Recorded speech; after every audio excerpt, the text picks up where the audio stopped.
Sejam todos muito bem-vindos a mais um vídeo aqui no nosso canal e dessa vez a gente não vai apenas refutar alguém, a gente vai ajudar alguém a se tornar exponencialmente mais relevante, importante, bem quisto do que essa pessoa é atualmente. Então a gente não vai apenas refutar alguém no vídeo de hoje, a gente vai na verdade fazer um pedido de colaboração, podemos dizer assim? Bom, se você não sabe do que a gente está falando, hoje a gente vai falar sobre o tão famoso e polêmico Pastor Mirim, né? Todo mundo ficou me mandando esse meme aqui nos últimos dias. Eu acho que eu recebi, sei lá, uns 100 desses daqui na minha DM do Instagram. Eu até recompartilhei lá no meu Instagram, né? Em que tá ele, acho que no Pânico da Band. E aí ele fala, charlatanismo é crime no Brasil. Então, se eu sou um charlatão, por que eu não tô preso, né? E aí eu acho que é Sam o nome dele, né? Que ele fala, porque você é menor de idade. E aí ele fica com essa cara, e aí todo mundo, enfim, fez o meme e tal. Mas o vídeo de hoje, na verdade, é pra gente sair dessa ideia de piada com o Pastor Mirim. Na verdade, eu quero fazer um desafio a ele pra tentar alçar ele de uma piada pra muitos, pra, na verdade, o maior evangelista moderno, o maior evangelista contemporâneo, tá? Diria, talvez, o maior nome do cristianismo antes de Cristo, porque é meio difícil você ser melhor em algo do que quem criou aquilo, então, tirando Cristo, o maior nome do cristianismo, tá? E vocês vão entender, a minha proposta para ele é realmente de que talvez a gente consiga fazer isso com, assim, passos largos de fáceis, tá bom? Então, por favor, esse vídeo vai ser breve, eu sei que eu sempre falo isso, mas o vídeo de hoje vai ser realmente breve, espero que vocês possam me acompanhar, entender e divulgar isso daqui para chegar até o Pastor Mirim, tudo bem? Então, o vídeo de hoje é para o Pastor Mirim e para, eu não sei se ele tem uma agência, uma empresa, né, que trabalha com ele, pais dele, eu não sei quem é que guia aí a profissão dele, mas esse vídeo é para vocês alçarem aí enfim, o garoto de vocês ao maior nome, de novo, tirando Cristo, do cristianismo, fechou? Bom, para quem não me conhece, meu nome é Felipe Luiz Souza, eu sou psicólogo clínico, nascido e criado na cidade de Itajaí, em Santa Catarina. Durante a minha graduação eu tive a oportunidade de ser bolsista do PIBIT, né, bolsista do CNPq. Durante 2 anos eu pude fazer ali uma pesquisa no campo da engenharia, desenvolvendo uma órtese, um protótipo de órtese para membros superiores, né? Então a ideia de você controlar uma órtese para quem não tem movimento dos braços através do pensamento, né? Por isso uma interface cérebro-máquina, né? BCI. Então a ideia era a gente pensa para a direita, o braço vai para a direita, pensa para a esquerda, o braço vai para a esquerda, então, para a direita e para a esquerda. Tive também a oportunidade de fazer pesquisa no campo da farmácia, então pude fazer pesquisa com modelos animais, camundongos, zebrafish, com modelos de Alzheimer, modelos de epilepsia em animais, tá? Pude também, durante o meu último ano de graduação em psicologia, ser convidado como pesquisador para ir para a ELTE, lá em Budapeste. Inclusive, eu estou com a camiseta deles aqui, né? Da ELTE. Eu sei que aquele nome ali pode parecer engraçado, tá? Mas é porque em húngaro significa pedagogia e psicologia no CUR, que é Faculdade de Psicologia e Pedagogia, tá? Mas eu pude ir lá ficar 2 meses no frio húngaro, fazendo pesquisa em credibilidade em ciência, que é quando você pesquisa o quão confiável uma pesquisa é, né? Sou divulgador científico e provavelmente é por isso que você está aqui no meu vídeo agora, porque eu faço divulgação científica, geralmente sobre saúde, né, mas também sobre ciência de modo geral, tendo aí aproximadamente 200 mil seguidores, né, sobretudo por causa do YouTube, mas somando também ao meu Instagram, onde eu sou 1000 vezes mais ativo, então me siga no Instagram se você quiser acompanhar meu trabalho, minha vida como cientista e psicólogo. E hoje, meu maior ofício é que eu sou doutorando da University of New South Wales, aqui em Sydney, na Austrália. Hoje eu tenho a oportunidade de estar aqui, estou morando aqui na Austrália, estou na 20ª melhor universidade do mundo, então é muito bacana poder conhecer a estrutura de uma universidade como essa e poder compartilhar aí o dia a dia nessa universidade para vocês lá pelo Instagram, sobretudo, não aqui pelo YouTube. Pretendo trazer coisas, mas é difícil por causa da falta de tempo. Então, sou doutorando da UNSW, mais especificamente faço minhas pesquisas dentro do Neuroscience Research Australia, que é o NEURA, mais especificamente dentro de um grupo de pesquisa chamado Centre for Pain Impact, que é um grupo de pesquisa em dor, né? Então, o meu doutorado ele é muito focado em dor, mas de modo geral meu doutorado é sobre investigações clínicas da hipnose em condições crônicas de saúde, né? Hoje eu pesquiso aí hipnose para pacientes com dor crônica nas costas, né? Dor lombar, mais especificamente, que é a maior causa de debilidade do mundo. Não é câncer, não é diabetes, não é nada do gênero, é dor lombar, a maior causa de debilidade do mundo, tá? Não é doença cardíaca. E em breve a gente vai começar pesquisas clínicas também de hipnose para doenças inflamatórias intestinais, doença de Crohn, retocolite ulcerativa e tudo mais, tá bom? Bom, então esse é um resumo sobre quem eu sou, sobre a minha profissão, e se você está aqui, eu gostaria de lembrar, bem brevemente antes da gente começar o vídeo, que se você é psicólogo, psiquiatra, pesquisador da saúde, você precisa assinar a Human Track. É a única parceira que eu tenho nos meus canais. Por quê? Porque eu já utilizava a Human Track na minha prática clínica como psicólogo dentro do campo da prática baseada em evidências. Eu recomendo, eu atesto que é fundamental que um psicólogo tenha uma continha lá na Human Track, tudo bem? Se você quiser fazer de verdade acompanhamento do monitoramento de progresso do teu paciente, da mensuração dos resultados dos teus pacientes, tu quer saber se ele está melhorando, se ele está estagnado, se ele está piorando, tu quer fazer às vezes um processo diagnóstico e quer manter tudo num software seguro, tá?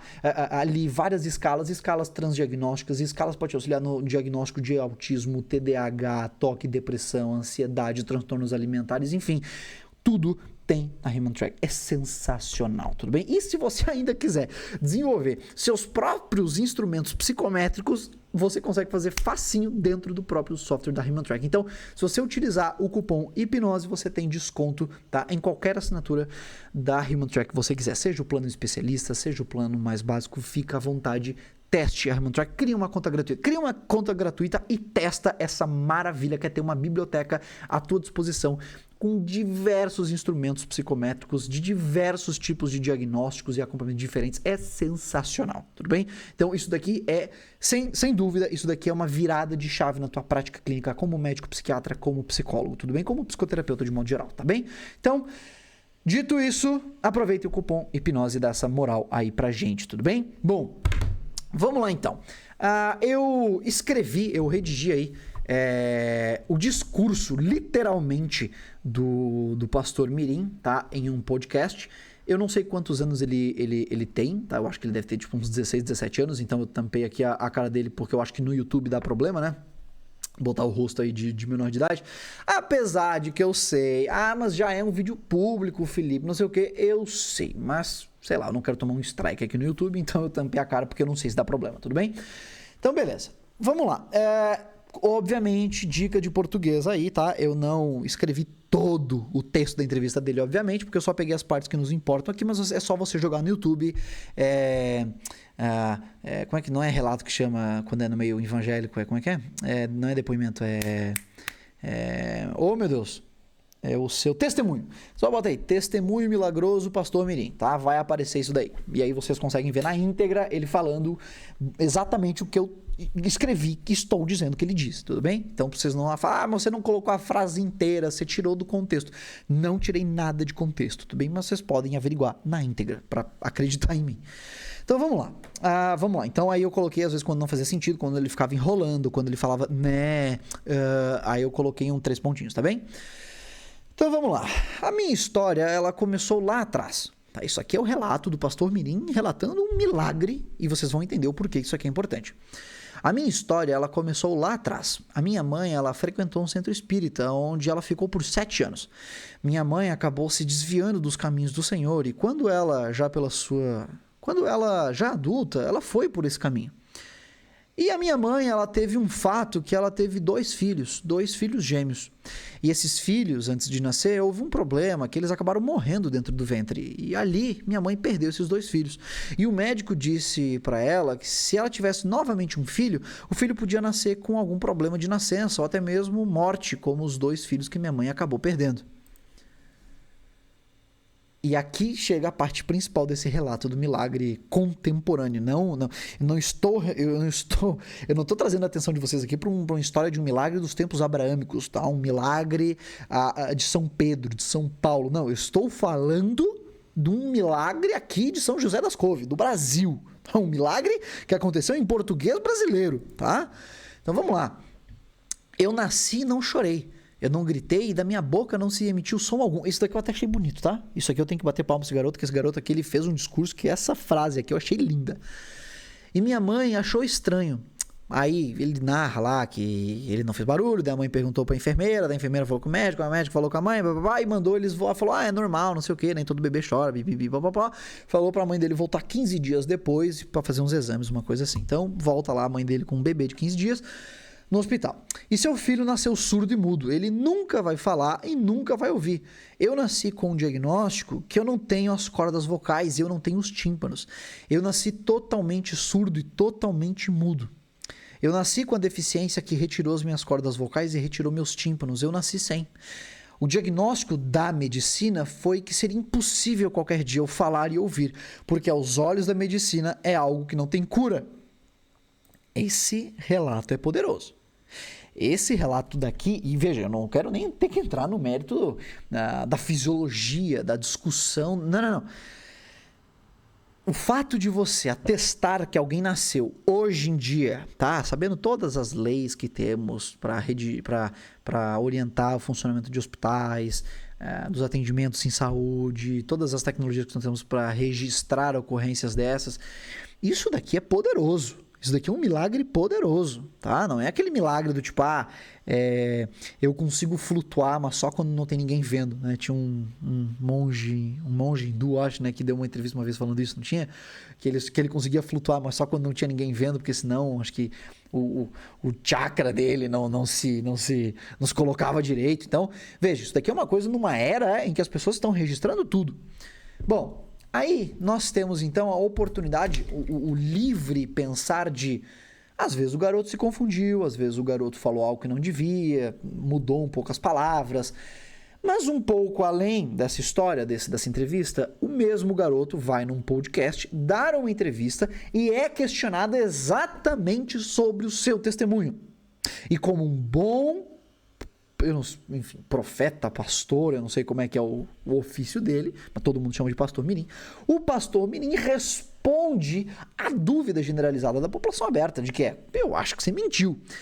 E aí então ele fala, Pedro, não São Pedro, o entrevistador do podcast Pedro, eu confesso que eu procurei esse laudo, né? Por quê? Porque ele tá respondendo as pessoas, porque o cara fala, recebi aqui um monte de mensagem das pessoas falando que o seu testemunho é mentira. E aí ele fala o seguinte, cara, não, peraí, não é mentira não, é verdade. Ele afronta a ideia de que o testemunho dele seja falso. E aí ele coloca, Pedro, eu confesso que eu procurei esse laudo. Eu te digo, eu procurei esse laudo. Esse laudo é de 2010. Aqui nós já temos uma informação fundamental para esse vídeo. Para algumas pessoas que não sabem, meu pai e minha mãe, até uns 5 anos atrás, a gente morava de aluguel. A gente mudava de casa de cada um ano em um ano. E conforme as mudanças, algumas coisas iam se perdendo. E eu não achei esse laudo. Eu queria ter achado, queria ter mostrado, queria ter publicado. E se amanhã depois eu achar, porque vai estar lá, comprovado, entendeu? Com a assinatura do médico, com a data, tudo certinho.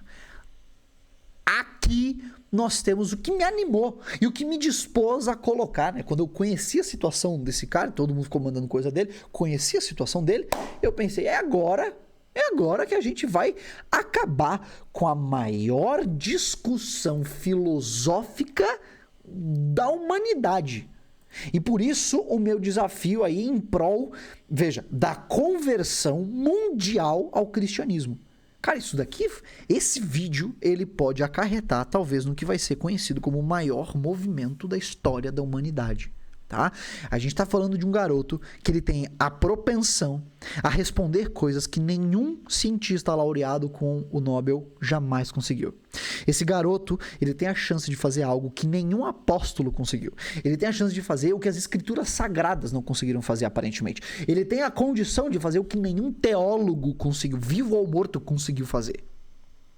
E aí eu quero dar a devida proporção para vocês entenderem que eu não tô... você tá fazendo um clickbait, você tá exagerando, Felipe. Não, eu não estou exagerando quando eu falo da potência que o pastor mirim tem de mudar a história da humanidade, tá bom? Oriental e ocidental. Veja, quando eu estive em Edimburgo no ano passado... Não, mentira, não foi ano passado, foi esse ano, foi 2025. Agora, começo de ano, eu pude ter talvez uma das maiores honras da minha vida, eu pude conhecer a Catedral de St. Giles. A Catedral de St. Giles foi onde começou a igreja presbiteriana. Foi lá onde John Knox foi enviado para começar a pregar, né? Então eles prenderam o padre, né? Porque ali começa então a reforma no Reino Unido. E quando a reforma chega no Reino Unido, ele basicamente... começa a tomar uma proporção meio um pouco violenta em algumas regiões. O padre dessa catedral, ele é preso, né?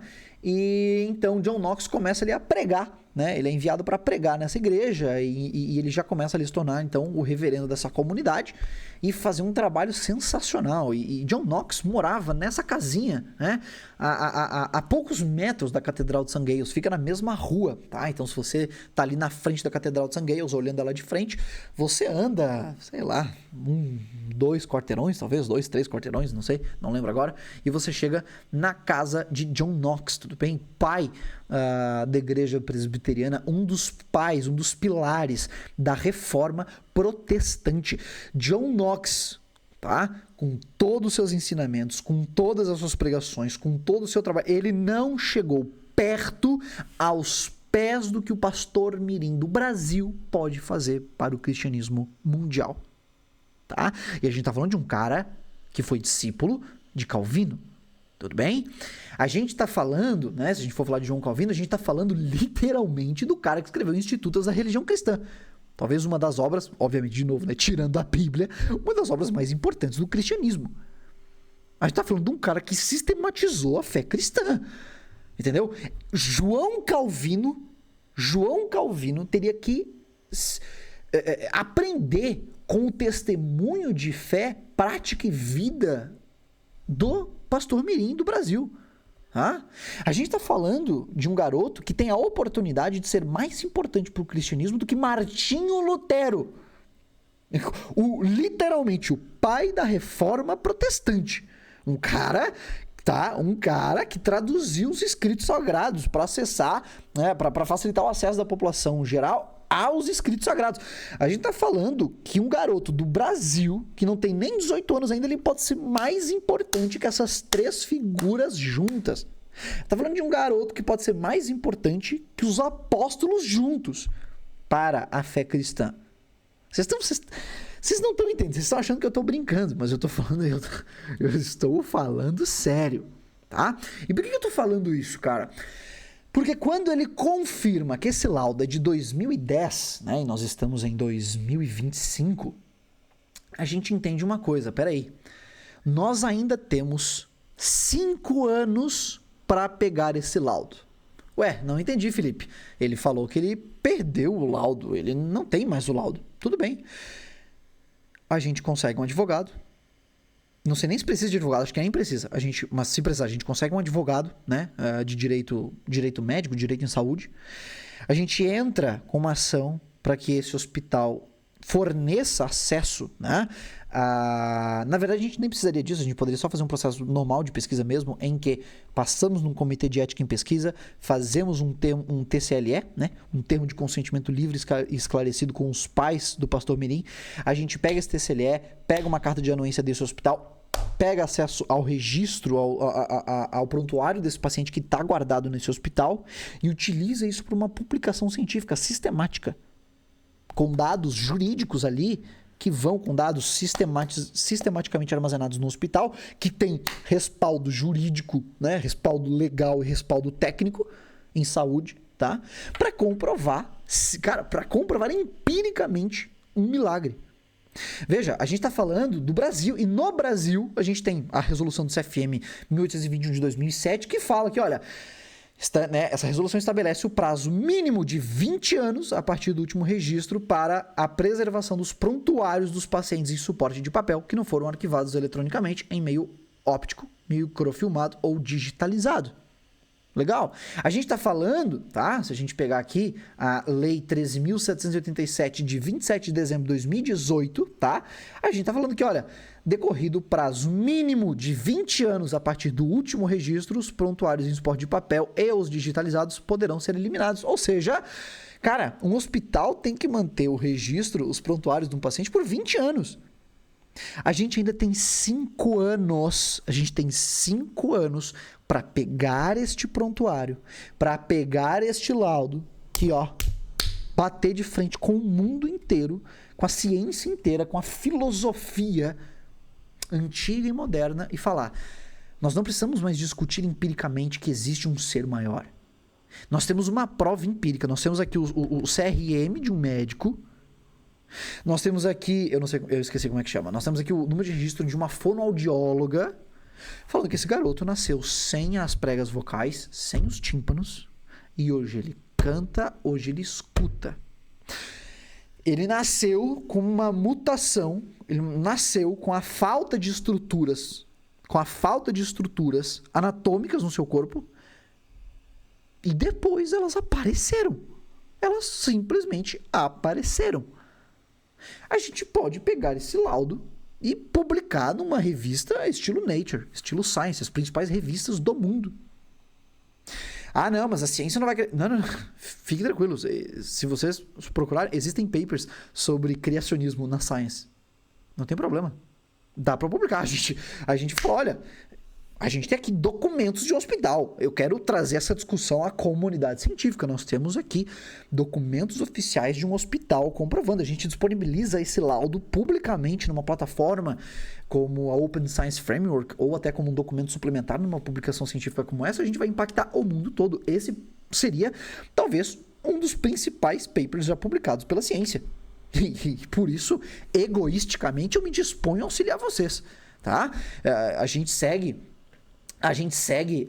o checklist da CARE, tá? Da CARE, que é o principal guideline de relatos de caso, tá? Então, basicamente, a gente seguiria sistematicamente a principal diretriz de reporte de relatos de caso, porque como é um milagre só, né? Um paciente só é um relato de caso, então a gente poderia seguir de forma inovadora um caso, então, portanto, se enquadra aqui na CARE bonitinha, ou seja, a gente ia ter dados jurídicos, técnicos, digitados, reportados de acordo com a principal diretriz científica de relatos de caso.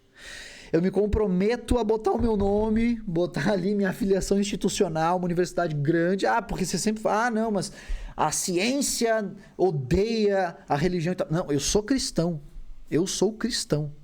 Eu sou cristão, eu sou pesquisador e eu adoraria botar o meu nome nisso. Eu boto o meu nome, eu ajudo nessa... Eu escrevo esse artigo científico. Conheço outros pesquisadores, doutores maravilhosos, tá, no campo da ciência da religião, que com certeza entrariam também. Não, vamos escrever esse paper. Vamos publicar. Ninguém gostaria de perder a oportunidade de estar talvez num dos papers mais importantes da história da humanidade. Então... eu me comprometo, eu escrevo esse artigo e submeto. E, para não dizer não, mas nenhuma revista vai querer publicar isso. Eu publico primeiro o pré-print, só para garantir que nós vamos ter, né? E a gente bota o nome do Pastor Mirim no artigo. A gente bota ele como um dos autores ainda, se quiser. A gente publica isso primeiro como um pré-print, só para estar disponível online, como uma, né? Ali, tá o texto escrito bonitinho, manuscrito publicado, primeiro online, até a gente conseguir a publicação numa revista científica de qualidade, de renome, tá? Então, veja, a gente tá falando, cara, de uma oportunidade que ela é mais impactante socialmente do que a cruzada do Billy Graham quando ele passou pelo Brasil, por exemplo, que ele ficou do dia 2 ao dia 6 de novembro, se eu não me engano, de 1900 e bolinha, em que ele pregou para mais de 600 mil pessoas no Brasil. O cara lotou o Maracanã pregando. Tem noção disso? O Pastor Mirim vai ser mais impactante do que isso, assim, ó. Mas pondo o Billy Graham na ralé. Pondo o Billy Graham para trás de um jeito inimaginável, assim, ó, fácil.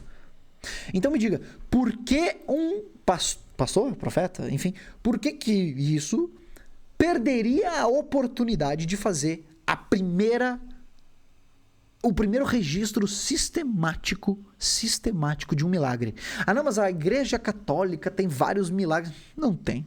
Tá bom, querido? Não tem. Não adianta. Eles mesmos investigam. Não tem nenhum milagre confirmado pela Igreja Católica. Mas isso daqui é a oportunidade legal, tá? Com ali o registro profissional de pelo menos 2 profissionais, né? Que vai ter que ser pelo menos um fono e um médico, registrando, cara, esse garoto nasceu sem estruturas fisiológicas, anatômicas, tá? E a gente vai poder registrar isso pela primeira vez na história. E aí? Vamos lá? Vamos lá? Por que esse pastor perder? Pô, o papel dele não é divulgar a palavra de Deus, promulgar o evangelho? Então, por que ele perderia a chance de fazer uma coisa que, veja, não, mas Cristo pregou e muitos não acreditaram, né? Os apóstolos fizeram milagres e muitos não acreditaram. Por que alguém acreditaria nisso, então? Esse é um argumento bem burro, né? Porque a gente está falando de épocas completamente diferentes. A pregação dos apóstolos, a pregação no tempo de Cristo, era uma pregação, querendo ou não, que ela era passada adiante através do conto anedótico. Eu vi Cristo realizar um milagre, eu vi um apóstolo realizar um milagre e eu conto por aí. Mas isso não é o registro sistemático de algo. Esta é a primeira oportunidade sistemática do registro de um milagre. Então, por que o pastor Mirim perderia essa oportunidade? Fico à disposição, é só me chamar no Instagram lá, sei lá quem vai querer aí pra gente trabalhar junto nessa, e a gente publica isso daí, fechou? Bom, se você não me acompanha nas redes sociais, eu sou muito mais ativo lá no Instagram, felipe.psi, fechou? Então, me sigam lá, quiserem saber mais sobre, enfim, divulgação científica, ficarem por dentro das novidades em saúde, saber o que presta e o que não presta em saúde, eu trabalho muito mais lá pelo Instagram, fechou? Então, fico aí, espero que vocês tenham gostado do vídeo de hoje. Veja, isso não é uma afronta à fé cristã. Eu sou cristão e eu, como pesquisador cristão, eu não acredito que a gente possa perder essa oportunidade, né? Então, é isso. Fico aqui. Um abraço, um beijo, fiquem com Deus, vejo vocês no próximo vídeo. E sim, em breve vão voltar os vídeos do Psicólogo Responde, é só porque eu tava numa sequência de conferência e prazos de entrega de manuscrito, não sei o que. Então, as últimas semanas foram meio conturbadas, fiquei longe do Instagram e do YouTube, mas já estamos voltando agora nessa semana, fechou? Vejo vocês na próxima.